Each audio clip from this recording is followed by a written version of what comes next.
Good morning all of you. अस्सलामु अलैकुम। हम Mohammad Rahbar sir Al Falah Shamim Azad junior college of arts Dariyapur district Amravati 11th class की आज हम पहली पोएम पढ़ने जा रहे हैं बच्चों। Cherry tree section 2 page number 65। Cherry tree आप जानते हैं, चेरी एक छोटा फल होता है जो बहुत ही खूबसूरत नज़र आता है। डार्क रेड कलर का होता है। ये रस्किन बॉन्ड जो है ये बहुत ही फेमस पोएट हैं। कौसाली हिमाचल प्रदेश 1934 में वो पैदा हुए और he has written hundreds of short stories. आप पेज नंबर 66 पर देख सकते हैं उनका फ़ोटो। काफ़ी सारी शॉर्ट स्टोरीज़ लिखी, एसेज लिखे, नावल्स लिखे और 30 से ज़्यादा बुक्स उन्होंने बच्चों की लिखी हैं। And he has written more than 30 books for children. उनके पहले नावल का नाम है the room of the roof. इस तरह से हम जो पोएम देखने जा रहे हैं इसका नाम है चेरी ट्री। एक्चुअली ये पोएम जो है is about poet's ecstasy over a tree which he planted which took 8 years to grow. शायर ने एक चेरी ट्री का बीज अपने सेहन के गार्डन में ऐसे ही डाल दिया था और उसको पता भी नहीं था कि वो बीज कब बड़ा हो गया, कब उसका पौधा बन गया और 8 साल लगे उसको बड़ा होने में। तो वो अपने ताज्जुब को बता रहा है, he is expressing his wonder, अपने ताज्जुब को बता रहा है कि at the ways of nature, कि कुदरत कैसे एक नज़रअंदाज की हुई चीज़ को भी बड़ा कर देती है। And how the cherry blossoms, और किस तरह से उस पर वो दरख्त बड़ा हुआ, फिर उस पर चेरी लगी। And fragile and quick to fall, और इतनी नाजुक नाजुक चेरी लगी, इतनी खूबसूरत चेरी उस पर लग गई। Sorry. The tree gives him immense Joy, और वो दरख्त ने बाद में उनको बहुत खुशी दिया। And he can see the stars and the blue sky through dappled green trees, और बाद में उन्होंने जो है बहुत ही खुशी महसूस की उस दरख्त को देखकर। तो यहाँ पे cherry tree is also a poem of struggle. यहाँ पे बताया गया स्ट्रगल कैसे होती है, जिद्दोजहद कैसी होती है।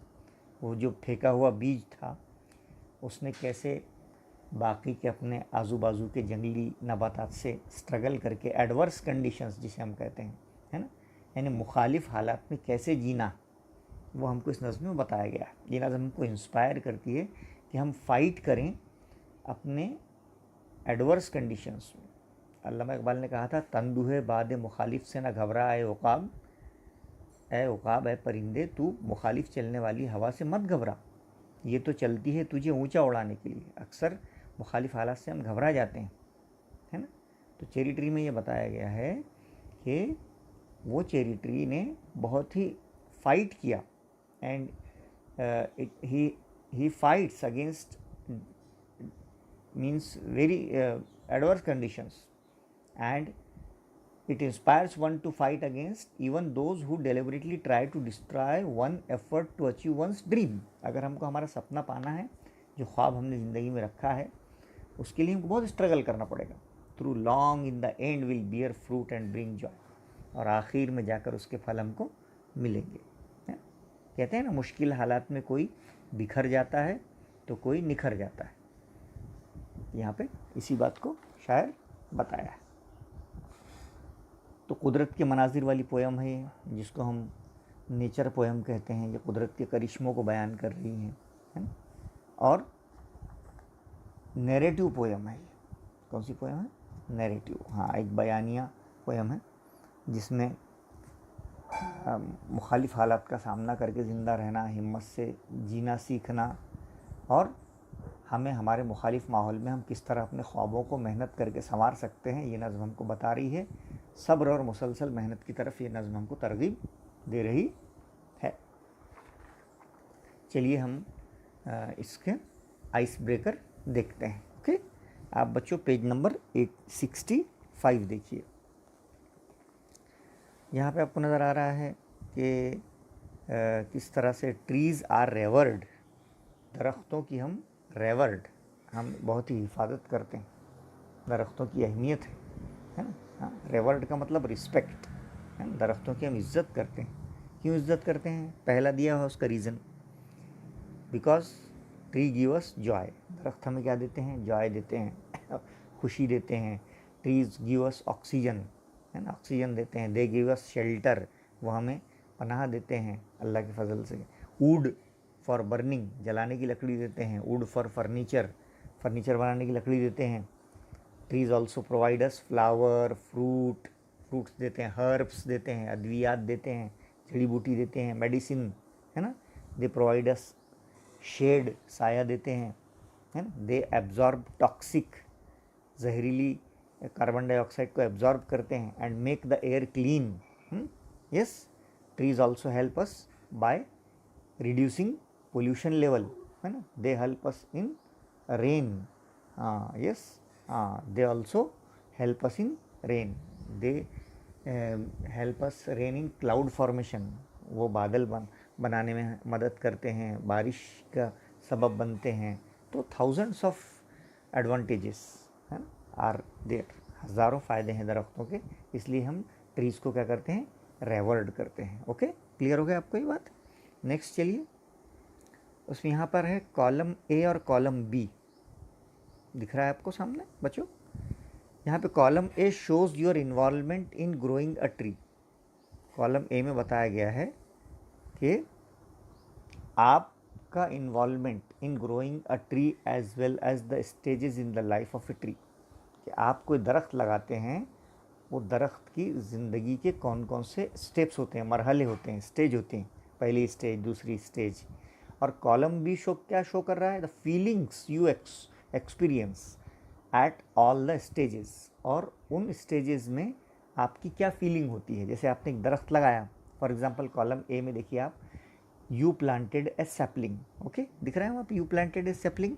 हाँ, आपने कोई छोटा दरख्त लगाया, तो आपने कोई दरख्त लगाया तो जाहिर सी बात है कि आप जो है यहाँ ई पर आप जाइए, ये देखिए क्या दिख रहा है? You wanted to make a humble beginning, है ना। छोटा सा दरख्त लगाया तो इसका मतलब आप क्या करना चाह रहे हैं? एक छोटी शुरुआत करना चाह रहे हैं। ओके, क्या करना चाह रहे हैं आप? एक छोटी शुरुआत करना चाह रहे हैं। उसके बाद सेकेंड है यू वाटर्ड द प्लांट, आपने उस दरख्त को पानी दिया। इसका मतलब आपने क्या किया? जी पर देखिए यहाँ पे पानी दिया, इसका मतलब you cared for it. Okay, ये दिख रहा है आपको, यू केयर्ड फॉर इट, आपने पानी दिया, इसका मतलब आपने उस दरख्त की देखभाल की। तीसरा, यू सॉ द शूट, आपने देखा कि उसमें शूट निकली, कोपल, फॉर द फर्स्ट टाइम। हाँ, तो इसका मतलब बी में देखिए आप, द न्यू एक्सपीरियंस, आपको नया तजुर्बा हुआ, ब्रॉट एक्साइटमेंट, जिसको देखकर आप बहुत खुश हुए। चौथा देखिए, यू फेंस्ड द प्लांट, उसके बाद आपने प्लांट की फेंसिंग की, फेंसिंग यानी उसको लकड़ियाँ लगा दी, अहाता कर दिया उसको, है ना। तो इसका मतलब आपने क्या किया? एफ में देखिए, योर मोटिव, आपका मकसद फेंसिंग का क्या था? वॉज टू प्रोटेक्ट इट, कि दरख्त को आपने प्रोटेक्ट किया, है ना। प्रोटेक्ट करना यानी उसकी हिफाजत की जानवरों से, ओके, कोई उसको उखाड़ ना ले वगैरह। पांचवा, द प्लांट ग्रेजुअली यानी स्लोली, धीरे धीरे, सॉ लश ग्रीन, उस पर हरे हरे पत्ते आए, लीव्स ग्रो ऑन इट, आपने देखा कि उस पर हरे हरे पत्ते आए। इसका मतलब क्या हुआ? डी पर देखिए, दो दो कलर आपने देखा, खुश हुए आप, है ना, सिंबलाइजिंग लाइफ, तो उसके हरे पत्ते क्या बताते हैं? उसकी अलामत ज़िंदगी की। Give U a feeling of hope, जिससे आप में एक उम्मीद की फीलिंग आ गई, है ना, कि नहीं, अपना दरख्त जो है वो, अपना पौधा जो है बढ़ रहा है। ओके, उसके बाद छठा देखिए, the tree had birds too, फिर धीरे धीरे उस पर बर्ड्स आई, बर्ड्स यानी कलियाँ, है ना। हाँ, कलियाँ आई तो आपने देखो, आप ए पर जाओ, it gave U a feeling of Joy, कलियाँ देखकर आपको क्या आई? फीलिंग ऑफ जॉय यानी एक खुशी का एहसास हुआ। To see the promising future, promising future कहते हैं कि उसका जो दरख्त का जो मुस्तकबिल है वो बहुत अच्छा है, रोशन है। अब उस पर क्या आएगी, कलियाँ आएंगी, फिर फूल आएंगे। और लास्ट में दिया हुआ है 7वां, birds made a nest on the tree. फिर बड़ा हुआ वो पौधा, दरख्त बना, उस पर बर्ड्स ने, परिंदों ने नेस्ट यानी घोंसला बनाया, which was fully grown and laden with flowers. बड़ा हो गया और उस काफ़ी फल फूल उस पर लग गए, है ना। तो इसका मतलब क्या हो गया, सी, यू वेयर हैप्पी, आप बहुत खुश हुए अपने दरख्त को, मेहनत को देखकर, एंड सेटिस्फाइड, मुतमईन हुए, बिकॉज यू एक्सपीरियंस्ड, क्योंकि आपको तजर्बा क्या आया, what you had often heard, जो आपने अक्सर सुना था, that small beginnings can lead to great achievements, कि छोटी छोटी अच्छी शुरुआत जो है वो बड़ी बड़ी कामयाबियों पर जाकर ख़त्म होती है ना। यानी अच्छी शुरुआत और छोटी शुरुआत जो है बड़ी कामयाबियाँ हमको देती है। तो इस तरह से स्टूडेंट्स हमने देखा कि ए कॉलम में stages of life of a tree बयान किए गए हैं, और कॉलम बी में our experiences at all the stages, और उन तमाम स्टेजेस में हमारे एक्सपीरियंसेस बयान किए गए हैं। Okay, then come to the poem. Okay, चलिए अब पोएम पर आ जाते हैं हम, और पोएम हम आपको रीड करके बताते हैं। चलिए, रस्किन बॉन्ड की लाइफ के बारे में हम आपको बता चुके हैं, है ना, कि रस्किन बॉन्ड जो है वो बहुत ही फेमस इंग्लिश पोएट हैं। यहाँ पे उन्होंने एक नेचुरल पोएम लिखी है जिसके बारे में हम पढ़ने जा रहे हैं।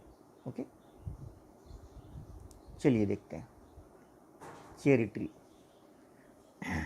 पोएट कह रहा है, 8 years हैव पास्ट, 8 साल बीत गए, गुजर गए, पास्ट गुजर जाना, since I placed my cherry seed in the grass, जब से मैंने चेरी का बीज घास वाली ज़मीन में बोया, घर के आंगन में, है ना। हाँ, ग्रास यानी घास, शायर ने से फेंक दिया था, बीज बो दिया था। Must have a tree of my own I said, ये सोचकर बोया था कि एक रोज़ मेरा अपना पौधा ज़रूर उगेगा, हाँ, ऐसा सोचा था। ये लाइन जो है इन्वर्शन की है ना। इन्वर्शन यानी जुमलों का बेतरतीब जब शायर इस्तेमाल करता है। एक्चुअल करेक्ट वर्ड ऑर्डर क्या होगा, है ना। I said I must have a tree of my own, ये करेक्ट होगा, subject plus verb plus object. लेकिन यहाँ पे जब शायर इनकरेक्ट वर्ड ऑर्डर करता है तो इसको इन्वर्शन कहते हैं। चलिए, ये सोचकर बोया कि एक दिन मेरा अपना पौधा होगा, एंड वाटर्ड इट, और उसको पानी भी दिया, है ना। कभी कभार पानी उसको देता था। Once and went to bed, went to bed का मतलब यहाँ पे सोने चला जाता था, एक पानी देता था, सोने चला जाता था, मतलब अपने काम में लग जाता था और भूल जाता था कि मैंने कोई बीज पेरा है। ओके, एंड फॉरगॉट, है ना, forgot, forget, forgot, forgotten verb है ना, और भूल जाता था। But cherries have a way of growing, लेकिन उस पर चेरी उगने लगी, ग्रो है नहीं, उगने लगी, दरख्त बढ़ गया, उस पर चेरी लगने लगी। Though no one's caring very much और नोइंग, हालांकि किसी ने उस दरख्त की इतनी केयर नहीं की, इतनी फ़िक्र नहीं की, उसको आला नहीं बनाया, उसको खाद नहीं डाला, लेकिन फिर भी उस पर चेरी आने लगी। एंड सडनली, अचानक, दैट समर, उस मौसम गर्मा में, near the end of the May, और अचानक उस वक्त गर्मी के मौसम में, मई महीने के आखिर में क्या दिखता है शायर, आई फाउंड, मैंने देखा, मैंने पाया, ए ट्री, एक दरख्त, हैड कम टू स्टे, एक दरख्त कम टू स्टे यानी बड़ा हो गया है, हाँ बड़ा हो गया, रहने के लिए आ गया है मेरे आंगन में। इट वॉज वेरी स्मॉल, जब वो बहुत छोटा था, हाँ देखा उसने कि एक छोटा सा पौधा निकला है, और उसकी उम्र कितनी है उस पौधे की, 5 months चाइल्ड, हाँ देखा कि छोटा सा है और 5 महीने के बच्चे की तरह। Lost in the tall grass running wild, हाँ, और बड़े बड़े घास में वो नज़र भी नहीं आ रहा था, लॉस्ट यानी नज़र नहीं आ रहा था, गोया जंगली पौधों में वो खुद को जो है छोटा महसूस कर रहा था। It was very small, 5 months child lost खो गया था इन द टॉल ग्रास, ऊंचे ऊंचे घास में, रनिंग वाइल्ड, और जो है बड़ा बड़ा घास उसके आजू बाजू था और उसका साइज़ छोटा था। उसके बाद पोएट कहता है कि गोट्स, बकरियां आई, एट, बकरियों ने खाया, द लीव्स, उस चेरी ट्री के पत्तों को। उसके बाद द ग्रास कटर स्किथ, फिर ग्रास कटर यानी घास काटने वाला आया, स्किथ, स्किथ कहते हैं दराती को, है ना। फिर उसने उसकी दराती से जो घास काट रहा था तो वो भी पौधा कट गया। श्रीवल्ड द सिलेंडर स्टीम, श्रीवल कहते हैं ड्राई यानी खुश्क हो जाना, सूख जाना, उसका सिलेंडर, स्टीम, स्टीम कहते हैं तने को, हाँ, उसका छोटा सा जो तना था दुबला पतला, वो क्या हो गया, वो कटने की वजह से एक वक्त ऐसा आया कि सूख गया। इवन सो, तो शायर ने समझा कि अभी दरख्त पूरा का पूरा मर गया है ना, मुरझा गया है। लेकिन फिर अचानक करिश्माती तौर पर क्या दिखता है, वो नेक्स्ट स्प्रिंग, जब अगली मौसम में बाहर आई, स्प्रिंग यानी मौसम में बाहर, आई वॉच्ड, मैंने देखा, 3 न्यू शूट्स ग्रो, उस पर 3 नई शूट्स, शूट यानी कोपल, हरी हरी, ग्रो यानी उगी। हाँ, फिर उसने देखा अगले मौसम में बाहर में, शायर कहता है कि मैंने देखा उस पर 3 नई कोपलें निकल आईं। द यंग ट्री स्ट्रगल, वो छोटा नौजवान दरख्त बड़ी स्ट्रगल, बड़े संघर्ष, बड़े जद्दोजहद के बाद अपवर्ड थ्रस्ट, हाँ, ऊपर की जानिब बढ़ा। इट्स आर्म्स, और उसकी बाहें, उसकी टहनियाँ, इन ए फ्रेश फायर्स लस्ट, हाँ, उसकी टहनियाँ बड़ी शिद्दत से ख्वाहिश कर रही थी। क्या ख्वाहिश कर रही थी? फायर से नहीं, तेज़ी से। किस चीज़ की ख्वाहिश कर रही थी कि उनको क्या मिले? फॉर लाइट, हाँ, उनको लाइट मिले, रोशनी मिले, एयर मिले, और हवा मिले, एंड सन, और सूरज की रोशनी मिले, है। हाँ, जब वो ऊपर ऊपर बढ़ रहा था तो उसकी टहनियाँ ख्वाहिश कर रही थी कि उसको लाइट, एयर और सन तीनों मिले। यहाँ पे आप इस लाइन में देख रहे हैं एंड और एंड, 2 बार एंड आया है ना। इसको क्या कहते हैं इंग्लिश में बच्चों? इसको फिगर ऑफ स्पीच है रिपीटेशन, है ना। जब पोएट एक वर्ड 2 लाइन में बयान करता है तो उसको रिपीटेशन कहते हैं। I could only wait as one, I could only wait as one, शायर कहता है कि मैं सिर्फ इंतज़ार ही कर सकता था, राह देख सकता था कि कब बड़ा होगा, कब बड़ा होगा। Who watched wandering wild time and the rain, हाँ, फिर मैंने देखा गुज़रते वक्त के साथ और बारिश ने चेरी ट्री को करिश्माती तौर पर बड़ा कर दिया, हरा भरा कर दिया, है ना। वॉच, मैंने देखा, wandering, wild time and the rain, time यानी वक्त और रेन यानी बरसात में, मेड ए मिरेकल, तो करिश्मा हो गया, फ्रॉम ग्रीन ग्रोइंग पेन, और देखा मैंने कि वो दरख्त हरा भरा हो गया। देखिए यहाँ पे हु वॉच्ड वॉन्डरिंग वाइल्ड, इसमें कंटिन्यू आप देख रहे हैं इनिशियल जो वर्ड है वो डब्ल्यू है, डब्ल्यू डब्ल्यू डब्ल्यू डब्ल्यू, है ना। इसको कहते हैं एलिट्रेशन, ALLITERATION। और मेड अ मिरेकल, इसमें भी MM रिपीट हुआ है ना। और ग्रीन ग्रोइंग, ये भी रिपीट हुआ है, GG। तो ये सब एलिट्रेशन की एग्जाम्पल्स है। तो शायर ने देखा कि गुज़रते वक्त के साथ और बारिश ने चेरी ट्री को बड़े करिश्माती तौर पर हरा भरा घना कर दिया। उसके बाद I went away next year, शायर जो है अगले साल कहाँ चला गया? कुछ काम से। स्पेंट ए सीज़न इन कश्मीर, और उसने वो बरसात का मौसम कहाँ गुजारा? कश्मीर में गुजारा। कम बैक, वापस आया शायर, तो जब वापस आया तो थिनर हो गया था, वो दुबला पतला हो गया था काम की वजह से। रादर पुअर, और उसके पास के पैसे भी ख़त्म हो चुके थे, हाँ। बट रिचर, लेकिन जब उसने आकर देखा तो अपने आप को बहुत ही उसको अच्छा महसूस हुआ। By cherry tree at my door, जो आकर देखा तो सेहन में दरवाजे के पास बड़ा हो गया चेरी ट्री, उस पर चेरी लग गए। तो जितना पुअर वो पहले फील कर रहा था, अब चेरी ट्री को देखकर उतना रिचर फील करने लगा। रिच और पुअर अपोजिट होते हैं एक दूसरे के, अमीर और गरीब, इसलिए ये एंटीथेसिस, सिनत तज़ाद कहलाती है, जिसमें शायर 2 अपोजिट वर्ड्स बयान करता है है ना, कंट्रास्ट जिसको हम कहेंगे। But richer by cherry tree at my door, हाँ, जो पोएट कश्मीर जाकर थिनर और पुअर हो गया था, दुबला पतला हो गया था, पैसों के हिसाब से गरीब हो गया था, अब वो अपने डोर स्टेप पर, अपने दरवाजे पर, अपने सहन में चेरी ट्री को देखकर कैसा फील कर रहा था? रिचर, यानी गोया मेरे पास इतनी बड़ी दौलत खुदा ने दी है, इतना अच्छा चेरी ट्री दिया है, मैं तो बहुत रिच हूँ। उसके बाद वो कह रहा है 6 feet high my own dark cherry, 6 feet ऊंचा हो गया था चेरी ट्री, हाँ, गहरे सुर्ख कलर की चेरी उस पर लगी हुई थी, डार्क। हाँ, आप इंटरनेट पर देखना चेरी ट्री का फ़ोटो, बहुत अच्छा आपको लगेगा। 6 फीट हाई, उसकी 6 फीट हाइट हुई।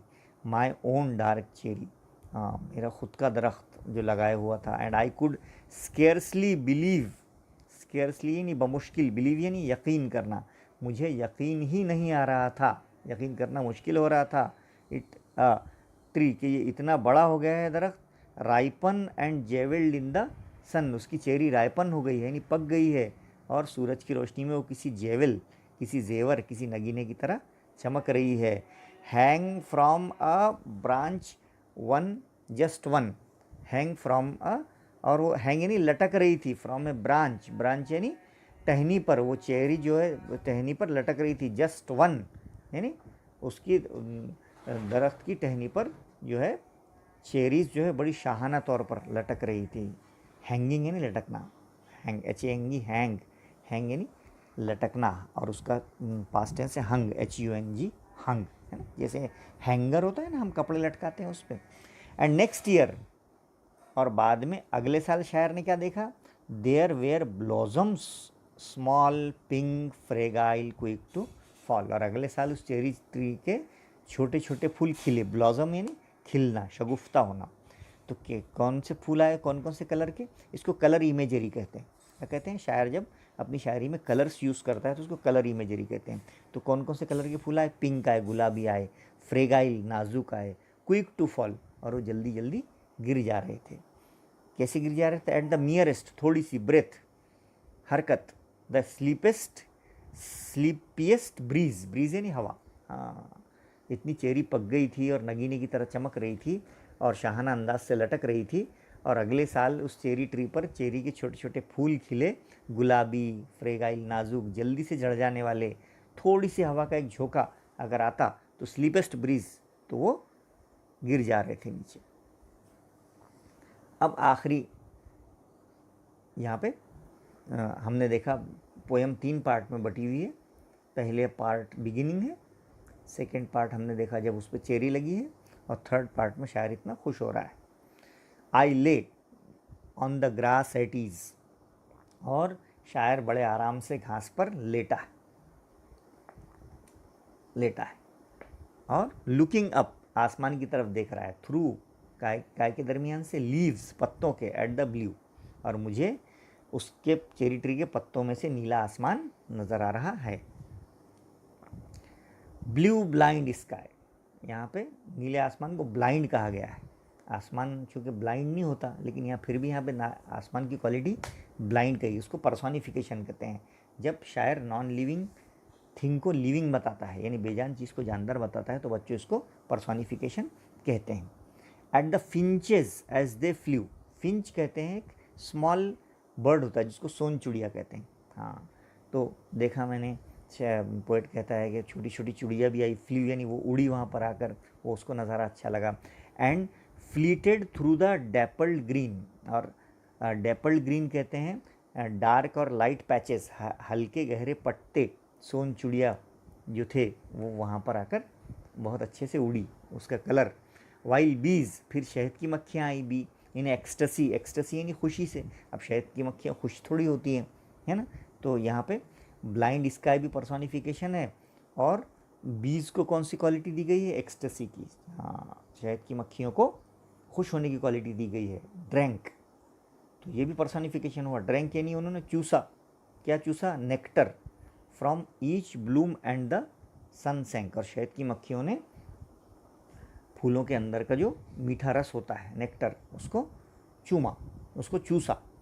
And each bloom and the sun sank, हाँ, और सूरज भी बड़ा खुश हुआ, है ना। तो यहाँ पे 3 पर्सोनिफिकेशन है, एक तो ब्लू ब्लाइंड स्काई, दूसरा बी इन एक्सटेसी, और तीसरा सन सैंक, यानी आसमान का जो है ब्लाइंड नज़र आना, और बीज शहद की मक्खियों का एक्सटेसी खुशी में नज़र आना, और सन सैंक और सूरज का खुश होना, है ना। सब ये नज़ारा देखकर खुश हो रहे हैं। स्विफ्टली, तेज़ी से, and the stars turn in the sky, हाँ, तेज़ी से शाम का वक्त हो गया, और कुछ कीड़े और झींगर गाना भी गा रहे थे। मॉन एंड मून मॉथ्स, एलिट्रेशन है, MM। मून मॉथ कहते हैं परवाने, है ना। मून मॉथ आपने नेट पर देखना, मून मॉथ एक चांद कीड़ा या परवाना कहलाता है। Moon moth and singing cricketers, cricketer कहते हैं, क्रिकेट्स कहते हैं झींगर्स को, है ना। हाँ, झींगर होते हैं छोटे छोटे, कुछ कीड़े कुछ झींगर सिंगिंग कर रहे थे, गाना गा रहे थे, है ना। सिंगिंग क्रिकेटर भी क्या है, पर्सोनिफिकेशन है। एंड आई, और मैं, यस आई, और शायर कहता है मैं प्रेज, बहुत खुश हो रहा था, नाइट, उस रात को देखकर, वो मंज़र को देखकर, स्टार्स, दरख्त, तारों को देखकर, ट्री, मेरे दरख्त को देखकर मैं बहुत खुश हो रहा था। क्यों खुश हो रहा था? डेट स्मॉल, वो छोटा सा, the cherry tree grown by me, वो छोटा चेरी का दरख्त जो मैंने मेरे घर के सहन में उगाया था, आज वो बड़ा हो गया था, उस पर बहुत ही खूबसूरत खूबसूरत चेरी लगी हुई थी, और माहौल बहुत ही खुशगवार हो गया था। और कुदरत के करिश्मे के तौर पर 8 साल बाद वो दरख्त में बहार आई थी, और ऐसी बहार आई थी कि सारे चरिंद परिंद जो है उसको आकर लिपट रहे थे। तो बच्चों, हमने देखा ये बहुत ही खूबसूरत पोएम रस्किन बॉन्ड की किस तरह से उन्होंने हमको बताई है। बच्चों, आगे हम इसका ब्रेन स्टॉर्मिंग देख लेते हैं। चलिए, find proof from the poem for the following, proof बताइए बोलता है ना। इसके लिए क्या बताइए, प्रूफ बताइए, यानी सबूत बताइए। जैसे यहाँ पे है, the poet has mention different seasons, है ना। शायर ने इस नज़्म में मुख्तलिफ सीजन से नहीं मौसम बताए। कौन कौन से मौसम बताए? पहला समर, देन मानसून बरसात, और फिर एक स्प्रिंग, स्प्रिंग यानी मौसम है बाहर। ओके, 3 मौसम आप लिख लीजिए अपनी कॉपी में, इसके नोट्स बनाइए आप याद से, ताकि आपके पास नोट्स भी रहें। सुन रहे हो? तो हाँ बच्चों, सेकंड देखते हैं। सेकंड में हम देख रहे हैं the poets minute observations of be the poets minute observations of the steady growth of the cherry tree. शायर का जो माइन्यूट ऑब्जर्वेशंस थे, यानी बहुत ही बारीक उनके मुशाहिदात थे कि steady growth of the cherry tree, कि वो चेरी ट्री जो है धीरे धीरे बढ़ रहा है। इसमें the poet describes the young plant as a very small, कि यंग प्लांट बहुत छोटा है, 5 months चाइल्ड उसको उसने कहा है ना। बाद में नेक्स्ट स्प्रिंग में the poet observe that the plant now had 3 new shoots. इसने नेक्स्ट स्प्रिंग में कहा है कि the plants had 3 new shoots. ये उसका प्रूफ है उसके बढ़ने का। थर्ड है the colour imagery in the poem. Poem में कलर इमेजरी है। कलर इमेजरी का मतलब है कि कौन कौन से कलर इस पोएम में बताए गए हैं। एक ग्रीन बताया गया है, उसके बाद जेवलरी कलर बताया गया है, एक जगह रेड कलर बताया गया है, और एक जगह फूलों का कलर पिंक बताया गया है। ओके, तो ये जो कलर्स होते हैं इसको कलर इमेजरी कहते हैं। उसके बाद है the struggle of the cherry tree for survival, यानी सर्वाइवल कहते हैं ज़िंदा रहने के लिए, स्ट्रगल कहते हैं जद्दोजहद को। चेरी ट्री की ज़िंदा रहने के लिए की गई जद्दोजहद। अब कितने बार उसको काटा पीटा गया देखो। पहले गोट्स एट द लीव्स, पहले बकरियों ने उसके पत्ते खा लिए, ये एक स्ट्रगल हुआ। देन ग्रास कटर केम, उसके बाद ग्रास कटर आया, घास काटने वाला। देन उसकी स्किथ, उसकी जो दराती थी, स्प्लिट इट, उससे झाड़ वो टूट गया अपार्ट। और तीसरा मॉनसून, है ना, जो बरसात हुई, हैज़ कट इट्स लीव्स, उसकी वजह से उसके पत्ते टूट गए। तो man and animal and monsoon, ये तीनों ने मिलकर जो है उसको तबाह करना चाहा, but the struggle of the cherry tree for survival continued. ये 3 बातें बताती हैं। चलिए सेकंड पर आ जाइए। सेकंड है state whether the following statements are true और फॉल्स। ये जो स्टेटमेंट्स है ये ट्रू है कि फॉल्स है, ये वाले चल रहे हैं हमारे, सॉरी ये वाला सेक्शन हमारा चल रहा है। State whether the following statements are true और फॉल्स, सही या गलत पहचानिए। पहला सेंटेंस क्या है, और बाद में एविडेंस भी देना है from the poem to support your remark कि ये करेक्ट क्यों है और रॉन्ग क्यों है। जैसे the cherry tree did not take long to grow, यानी चेरी ट्री जो है उसने बढ़ने में वक्त नहीं लगाया, है ना।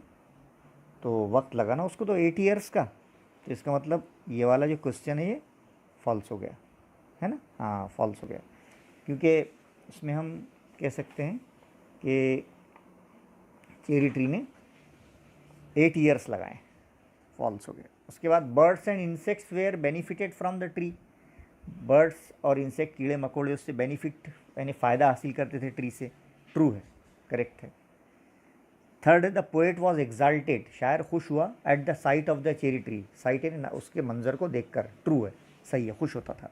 नेक्स्ट है the poem has an underlying message, कि पोएम में एक मैसेज है about the importance of trees, yes poem में मैसेज है दरख्तों की अहमियत का, ट्रू है ये भी। द लास्ट है द पोएट रिपेंट यानी पछतावा होना, प्लांटिंग द चेरी ट्री, उसको चेरी ट्री लगाने के बाद पछतावा हुआ, पछतावा नहीं हुआ था बल्कि वो तो खुश था, फॉल्स। तो हम देख रहे हैं कि ये 5 सेंटेंस हमने ट्रू फॉल्स के सॉल्व किए हैं। नेक्स्ट है discuss in groups reasons consequences या इफेक्ट्स, इसके असबाब बयान करना है। पहला है the life of the cherry tree was threatened, है ना, यानी उसकी ज़िंदगी जो है ख़तरे में पड़ गई थी, थ्रेटन यानी डेंजर, कैसी ख़तरे में पड़ गई थी अभी हमने पढ़े हैं। The goat ate it leaves, बकरी ने उसके पत्ते खा ली थी। Then the grass cutter cut its stem by scythe, दराती से उसके ग्रास कटर ने उसके स्टेम को काट दिया था। And the last the monsoon fall it's leaves, और बारिश ने उसके पत्तों को गिरा दिया था। ये उसके कॉन्सिक्वेंसेस है यानी रीजंस है। देन द चेरी ब्लॉजम्ड, यानी वो जो उस पर चेरी के फल आए, तो इसका रीज़न क्या था। जाहिर सी बात है the cherry tree had grown and reached a stage, वो इस स्टेज तक पहुंच गया था व्हेन इट्स बोर फ्लावर्स, जब उस पर फूल आए थे। दिस शोड, ये बात बताती है it was a healthy and fully grown cherry tree, जब उस पर फूल आए इसका मतलब वो पूरी तरह से फल देने के लिए तैयार है। तो ये रीज़न है कि चेरी ट्री ब्लॉसम हुआ है यानी शगुफ्ता हुआ है, खिला है। नेक्स्ट है a small thought put in action, a small thought put into action led to a great achievement. हाँ, कि एक छोटा सा ख्याल अगर हम उसको अमल की नीयत से आगे बढ़ाएं तो जाहिर सी बात है उससे हमको बहुत बड़ी कामयाबी मिल सकती है। Pick out the lines from the end of the poem and explain its significance, कि कुछ लास्ट में कुछ पोएम्स की ऐसी लाइन है जिसमें शायर ये ख्याल को आगे बढ़ाता है कि हम छोटी चीज़ को अगर हम आगे बढ़ाएं तो वो बड़ी कामयाबी बनकर आती है। तो वो लाइन्स कौन सी है। In the end the poet says, आखिरी लाइन में शायर क्या कहता है, yes I praised night and stars and tree, ये वाली लाइन्स है ना, ये वाली लाइन्स है, देखो ये वाली। तो इसमें शायर क्या कह रहा है, yes I praise night and stars and tree that small the cherry grown by me. हाँ, ये नहीं, पोएट बहुत थ्रिल्ड है इसमें ये देखकर कि उसके जो मेहनत है वो काम में आई है और उसने एक छोटे से थॉट को एक्शन मिला है और लास्ट में अचीवमेंट मिला है। देन A3 पे आ जाइए। The cherry tree has inspired the poet to compose the poem, such poems describing nature as a aspect of nature and called nature poems. Find out some expressions from the poem that bring out the elements of beauty of nature. हाँ, तो यहाँ पे इस नज़्म को nature poem बताया गया है ना। तो अब nature poem, elements of beauty of nature कौन कौन से इस पोएम में, जैसे 3 न्यू शूट्स है ना, 3 नई कोपलें निकली, राइपन चेरी पकी, जेवेल्ड इन द सन वो सूरज की रोशनी में बहुत अच्छी तरह नज़र आ रही थी, ब्लू स्काई नीला आसमान है ना, फिंचेस फ्लू एंड फ्लीटेड, डेपल्ड ग्रीन, बीज इन द एक्सटेसी, अब शहद की मक्खियाँ खुश हैं, सिंगिंग क्रिकेट्स और झिंगर गा रहे हैं। तो ये सारे के सारे फ्रेजेस हमको क्या बता रहे हैं, ब्यूटी ऑफ द नेचर है ना, colour, movement of the birds and insects. तो ये सारी की सारी चीज़ें हमको बता रही हैं कि this is a nature poem. Next है A4, रीड द लाइन। कौन सी लाइन पढ़ना है हमको, ये वाली, pink fragile quick to fall. अब यहाँ पे notice the arrangement of the words in the line. यहाँ पे हमको अरेंजमेंट पढ़ना है, जैसे पहले गुलाबी है फूल, फिर नाजुक है, फिर क्विक टू फॉल है। Ideas arrange in a ascending order. तो they move from healthy to delicate है ना। पहले पिंक फ्लावर आया, बहुत खुश, बहुत हम देखते हैं पहले दिन का फूल कितना ताज़ा होता है, हवा से गिरता नहीं है। देन फ्रेगाइल, दूसरे तीसरे दिन वो थोड़ा सा फ्रेगाइल नाजुक होता है, और चौथे पाँचवें दिन वो हवा से गिर जाता है। तो फिगर ऑफ स्पीच इसको क्लाइमेक्स कहते हैं, where successive words phrases sentences are arrange in ascending order, कि पहले हेल्दी था, फिर थोड़ा नाजुक हुआ, फिर गया। तो इसको ascending order of the importance कहते हैं। Here the cherry blossoms turns pink, पहले पिंक हुआ, फिर राइपन, फिर वो पका and is ready to be picked, और बाद में वो गिर गया। तो यहाँ पे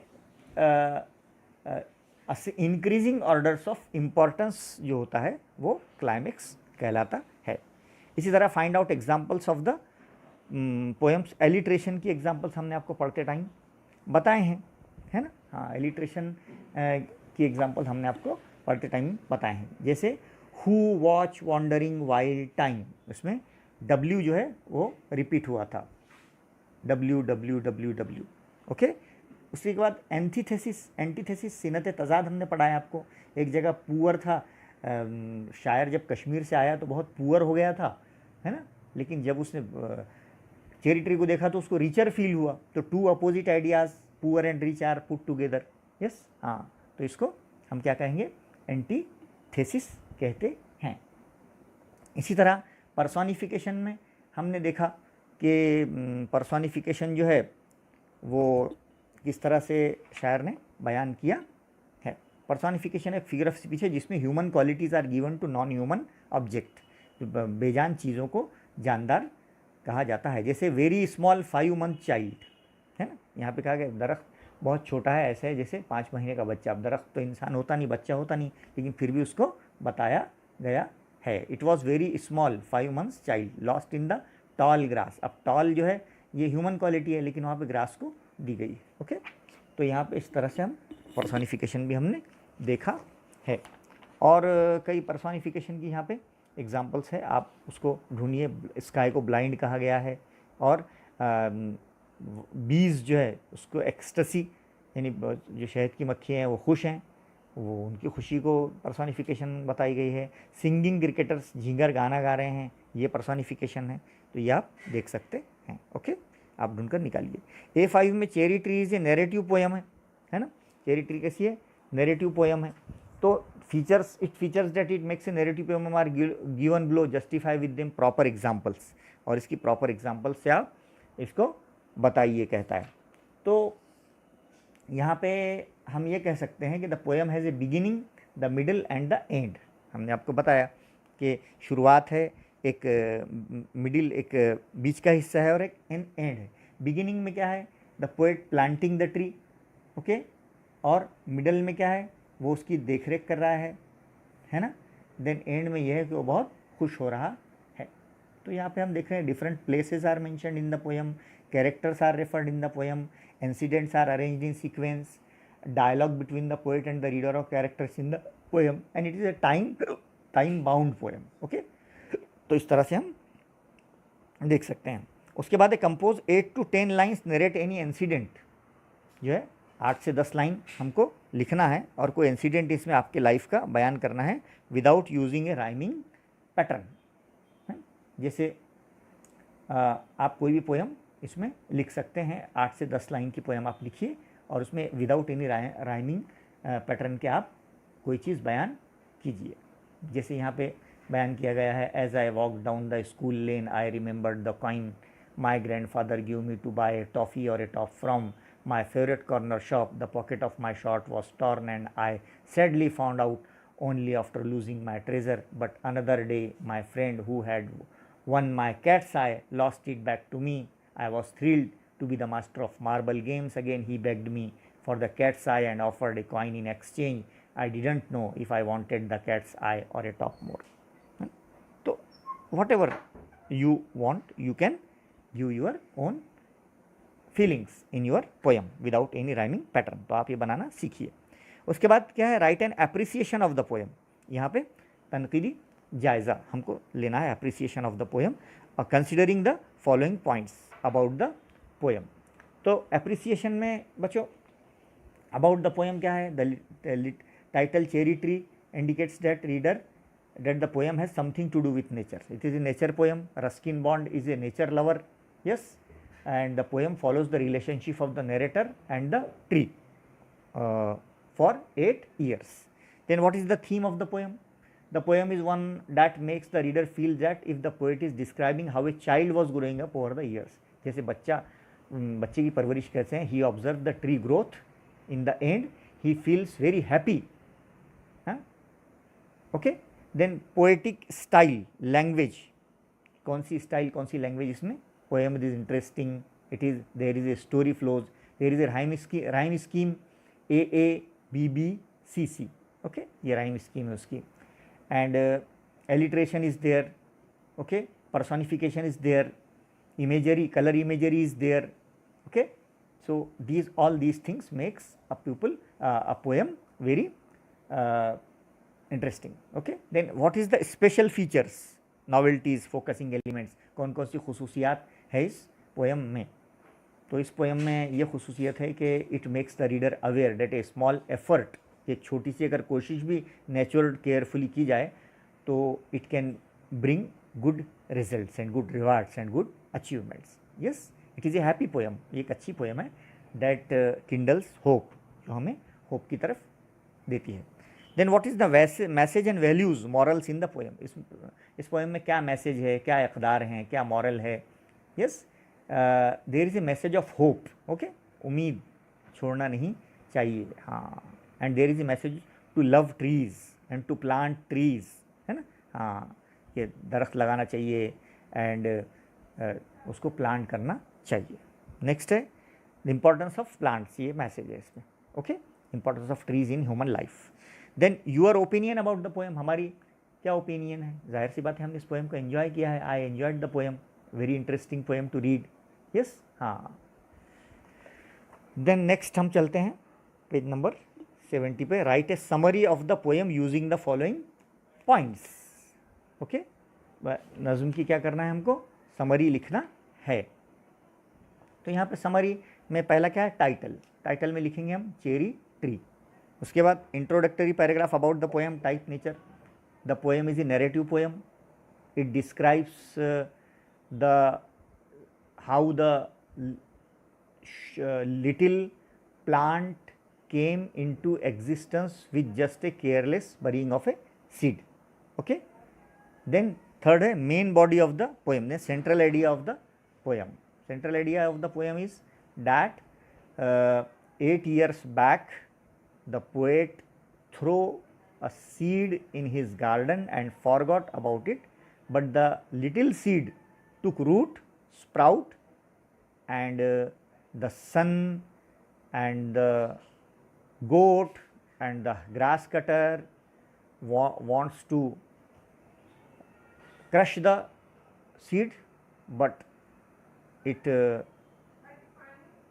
the poet was overjoyed to see that all these circumstances cannot destroy the seed.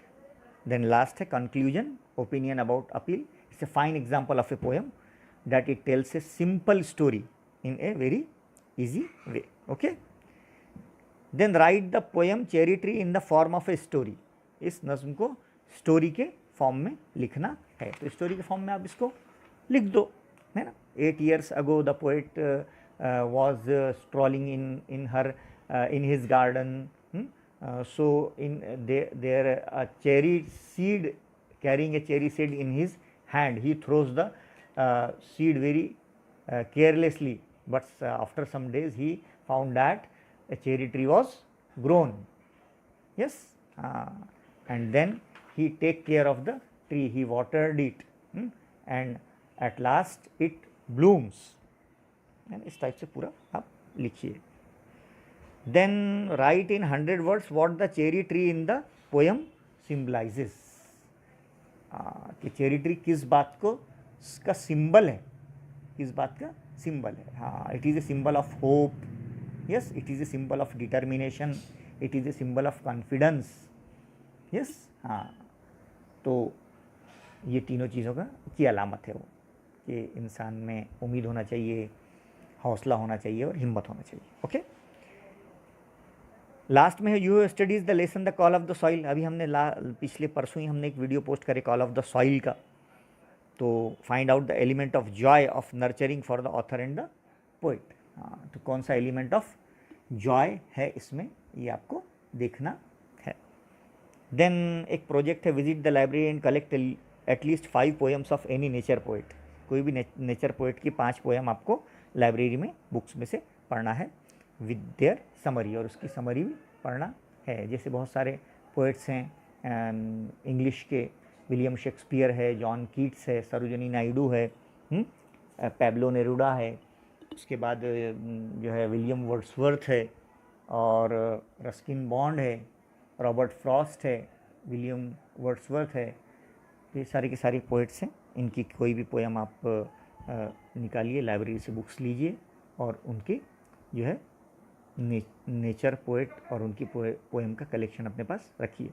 तो बच्चों, इस तरह से हमने आज बहुत ही डिटेल में एक पोएम पढ़ी है चेरी ट्री, और इस पोएम में हमने आपको जो है बताए हैं किस टाइप से पोएट जो है अपना रस्किन बॉन्ड चेरी ट्री को लगाता है बट भूल जाता है, और लास्ट में वही चेरी ट्री उसको ब्लूम होकर बहुत खुशी देता है.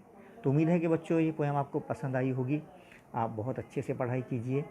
11th को रेस्ट ईयर मत समझिए, बल्कि बेस्ट ईयर समझिए अपनी लाइफ का. और हमारे चैनल को सब्सक्राइब कीजिए और बेल आइकन का बटन दबाइए, ताकि आपको नेक्स्ट टाइम भी ऑटोमेटिक ये सारे वीडियोस मिलते रहें, 12th के भी, 10th के भी और 11th के भी. तो हमारी तरफ से आपको बहुत बहुत बेस्ट ऑफ लक. ओके, अल्लाह हाफिज़.